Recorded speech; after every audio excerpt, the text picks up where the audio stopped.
सिंध जी 53,000 एकड़ ज़मीन खई वई आहे।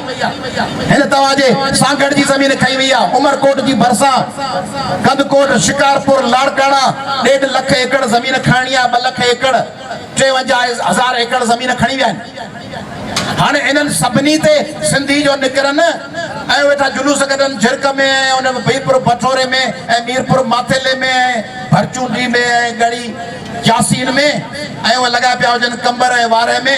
उन्हनि सिंधियुनि खे थधो करे हिकिड़ी जाइ ते विहारे छॾियो। हिनखे चइबो आहे डिको आहे, डिको आहे, ॾेखार बि हिकिड़ी शइ हूंदी ॿी। जंहिंजे करे सिंधियुनि खे अहिड़ी गुगली लॻी आहे। ऐं वरी बस ई ॻाल्हि आहे, जंहिंजी विकेट वई आहे वरी टपा बि ॾे पियो, वाड़े वाह आउट थी वियुसि, वाड़े वाह आउट थी वियुसि, कीअं आउट थियो आहे, मुबारकू आउट थी वियुसि, साम्हूं वारो खटी वियो, मुबारकू मुबारकू आउट थी वियुसि। तंहिंजे करे सिंधियुनि सां अहिड़ी वारदात थी आहे, सिंधियुनि सां अहिड़ी वारदात थी आहे जो सिंधी यादि रखंदा।